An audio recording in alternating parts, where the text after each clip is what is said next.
बोलिए श्री सद्गुरु महाराज जी की जय, सच्चे दरबार की जय, उमापति महादेव की जय, सद्गुरु महाराज जी की जय। प्रिय भगवत प्रेमियों, हमेशा की तरह आज भी सत्संग विचारों के लिए आप सभी उपस्थित हुए हैं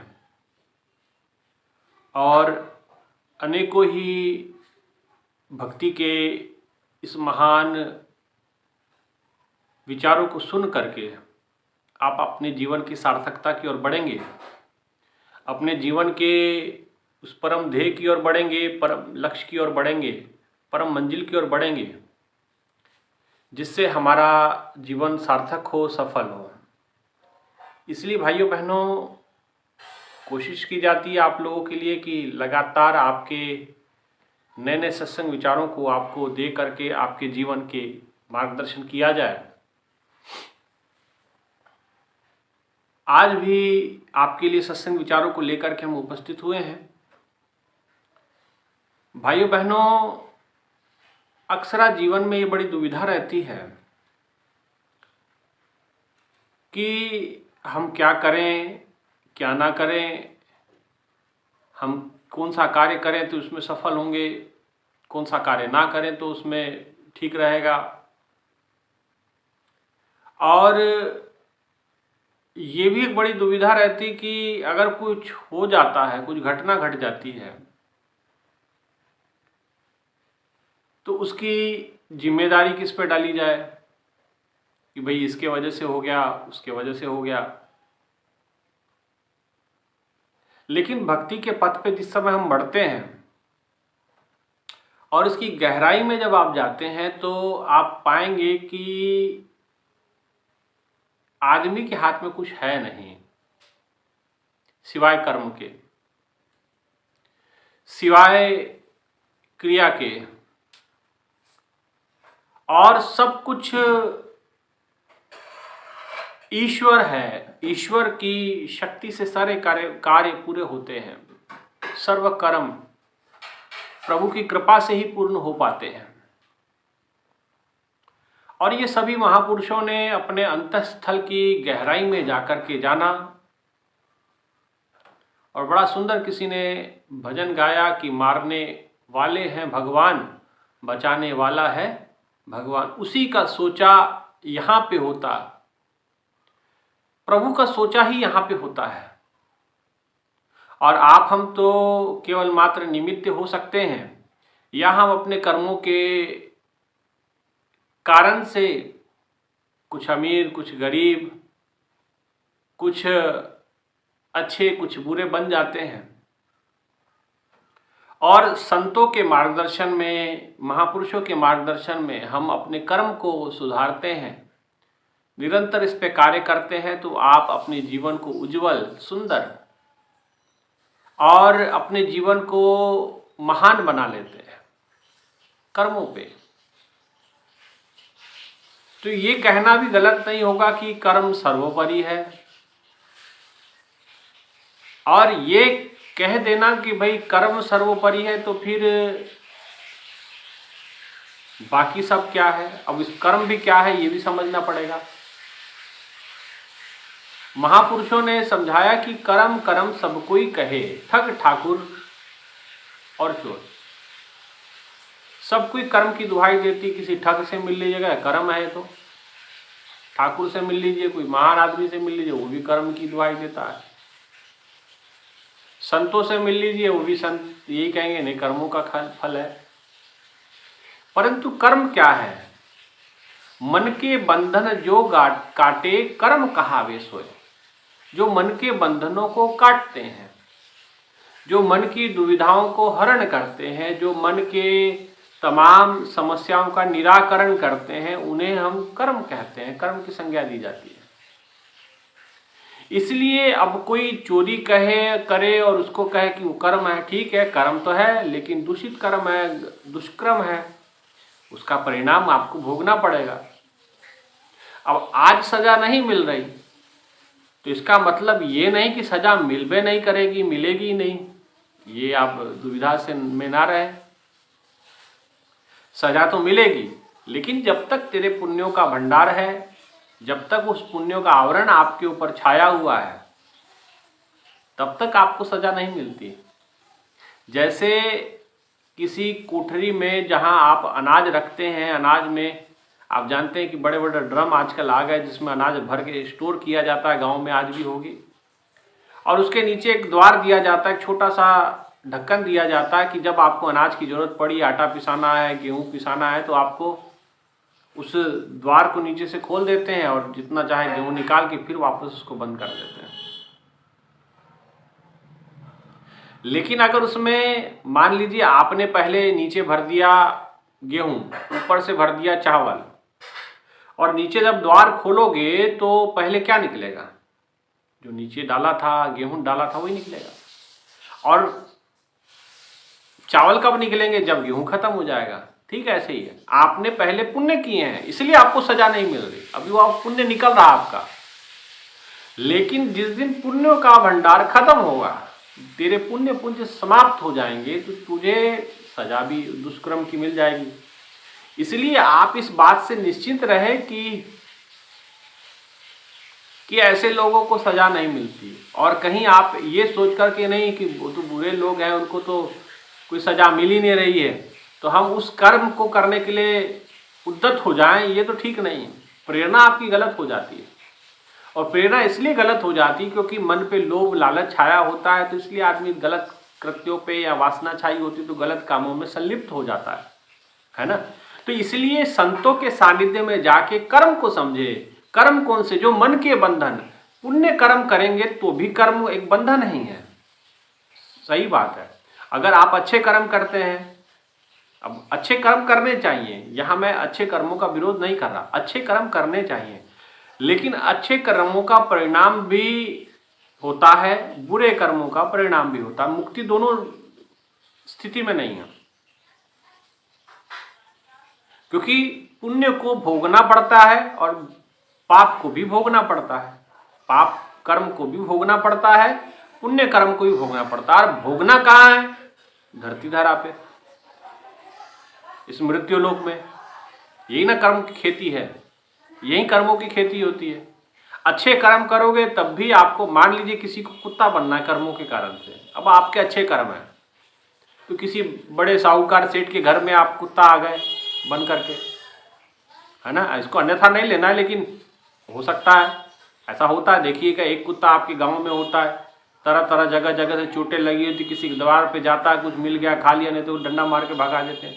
और एक कुत्ता वीआईपी कुत्ता है, नेताजी के घर में बंधा हुआ है, सुबह शाम उसको पनीर खिलाया जा रहा है, बिस्कुट खिलाया जा रहा है कि नहीं।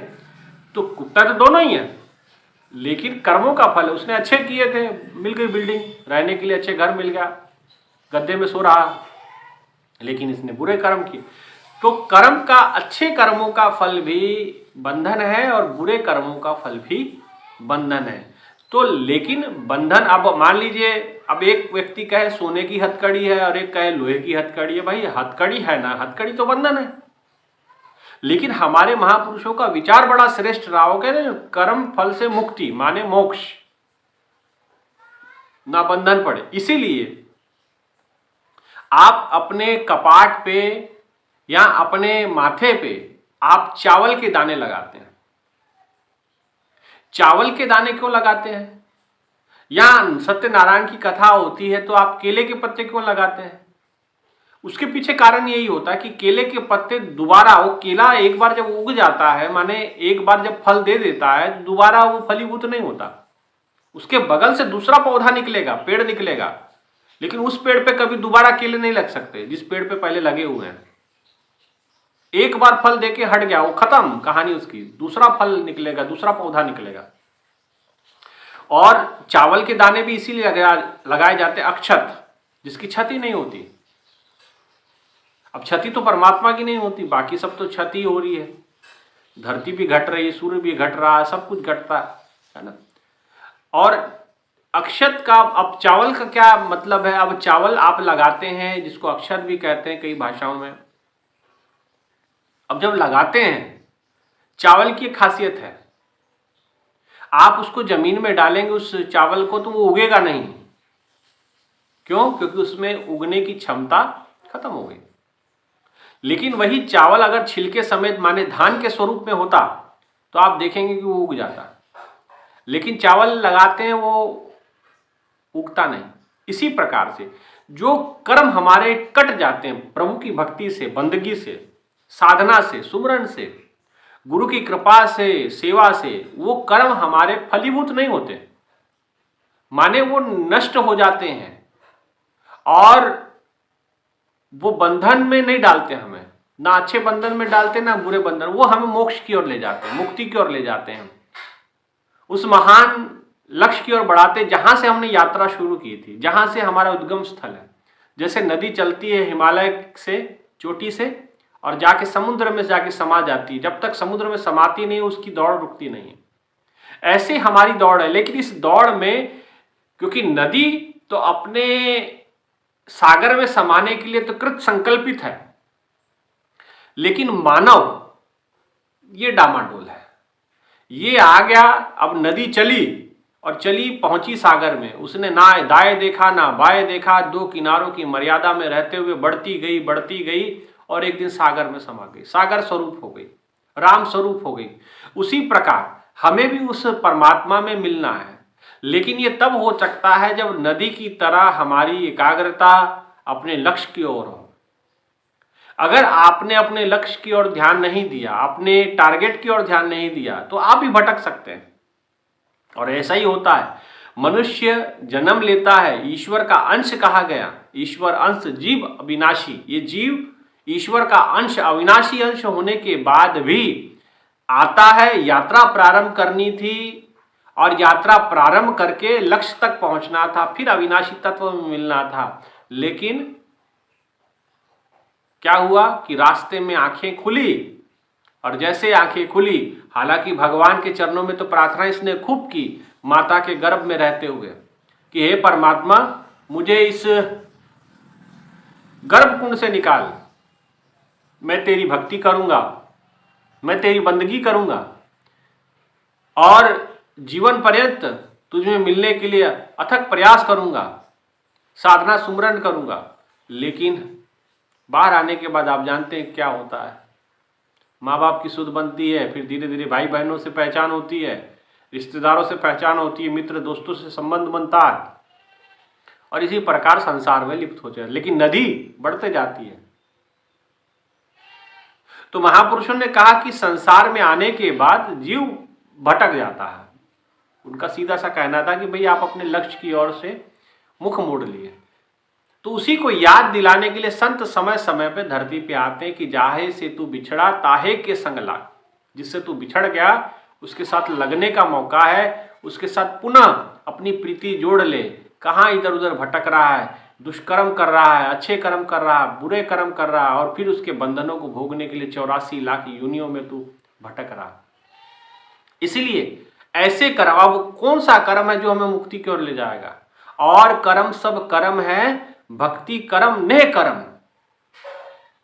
अब महापुरुषों ने कहा बाकी कर्म तो कर्म है, लेकिन भक्ति कर्म नेह कर्म माने वो बंधनों में नहीं बसते। जैसे चावल का दाना दोबारा नहीं उगता, केले के पत्ते इसलिए लगाए जाते हैं, केले के पेड़ पे एक बार फल लग गया दोबारा नहीं। तो भक्ति भी इसी प्रकार से, भक्ति क्या करती है, आपके समस्त कर्मों को जला के भस्म कर देती है और आप न्यूट्रल हो जाते हैं, मुक्त हो जाते हैं, मोक्ष की ओर बढ़ जाते हैं। और जब तक अच्छे भी कर्म है बुरे भी कर्म है तो आपको बंधन है ही। अब ये अच्छे बुरे कर्मों को हम काटें कैसे? कई लोग कहते हैं बुरे कर्म हो गए तो अच्छे कर्म करो। भाई अच्छे कर्म करोगे उसका थोड़ा सा ये है कि सजा अभी नहीं मिलेगी, 10 साल बाद मिलेगी, बच जाओगे। लेकिन भाई भोगने तो पड़ेंगे ना, आज नहीं भोगने पड़ेंगे, 10 साल बाद भोगने पड़ेंगे, पर भोगने तो पड़ेगा।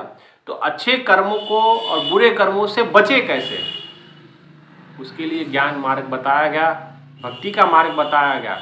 इसलिए कहते हैं ज्ञान अग्नि सर्व कर्माणि भस्मसात कुरुते, तथा कि ज्ञान की अग्नि सारे कर्मों को जला के भस्म कर देती है, स्वाहा कर देती है। इसलिए ज्ञान की अग्नि की खोज करें, ज्ञान की खोज करें।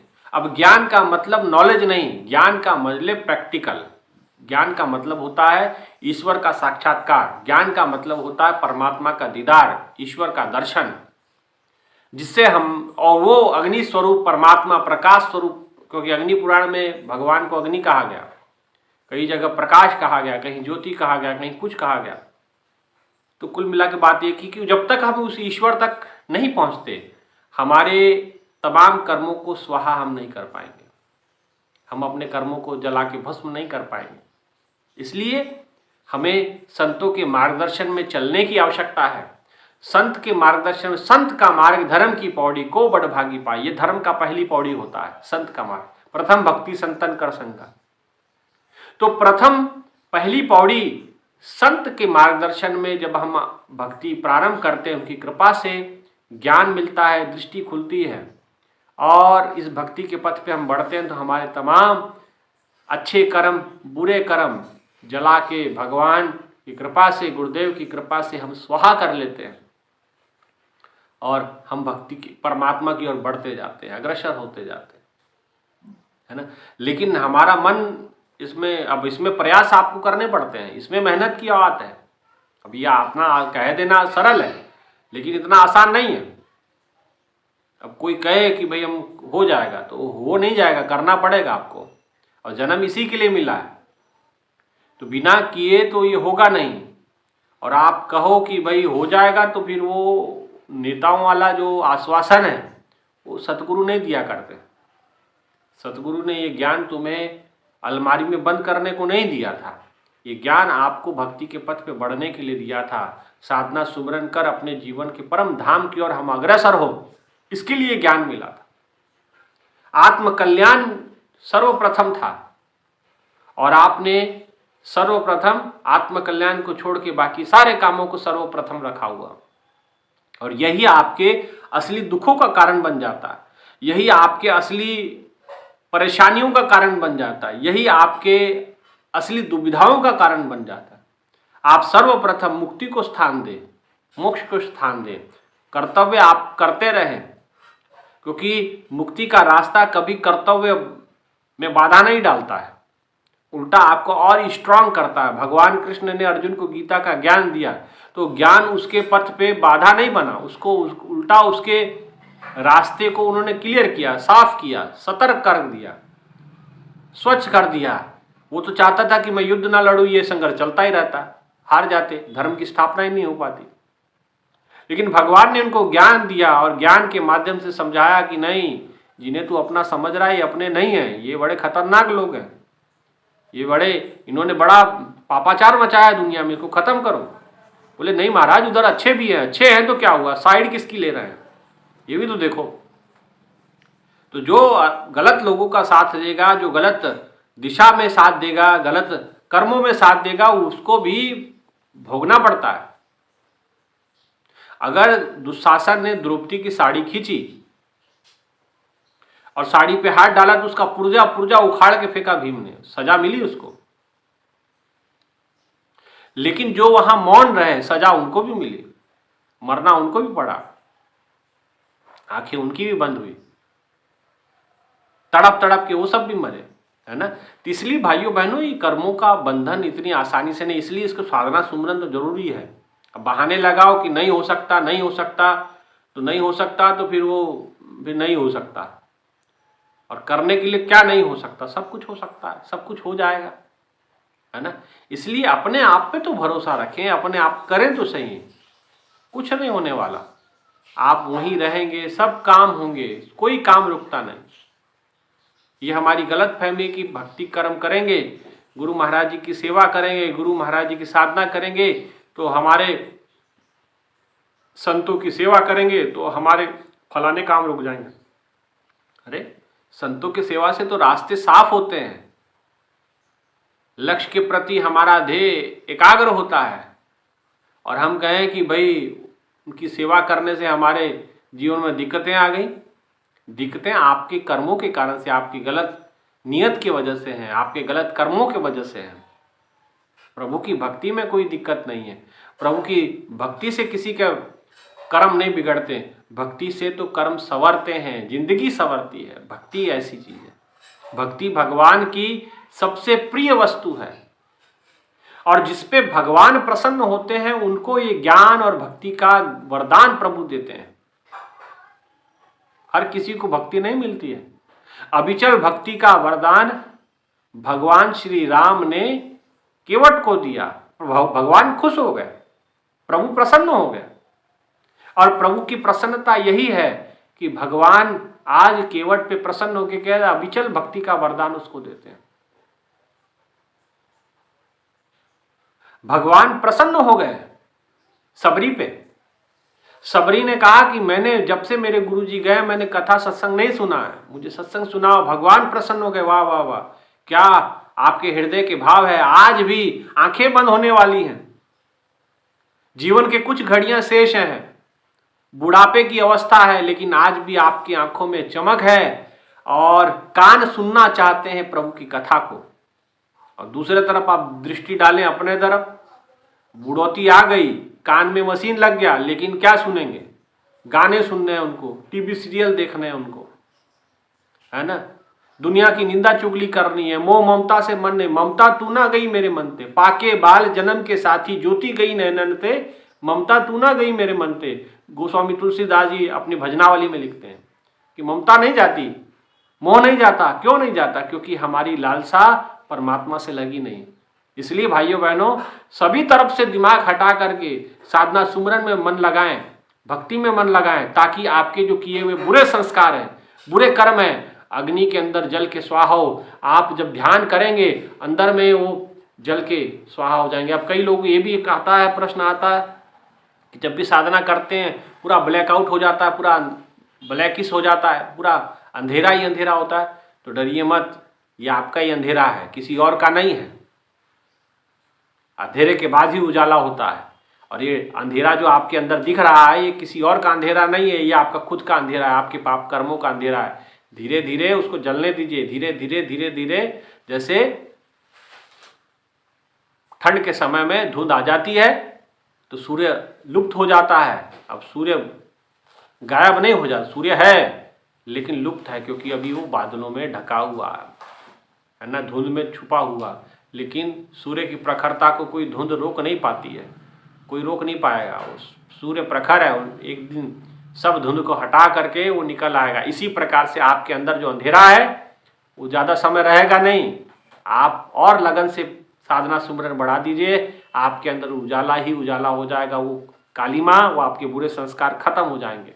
ज्ञान अग्नि सर्व कर्मान भस्मसात कुरुते तथा, ज्ञान की अग्नि उसको जला के भस्म कर देगी, है ना। तो ये अंधेरे से भागे मत, ये अंधेरा आपके पाप कर्मों का है, और उससे डट के लड़ें, डट के साधना सुमरन करें और उस मोक्ष को, मुक्ति को प्राप्त करें।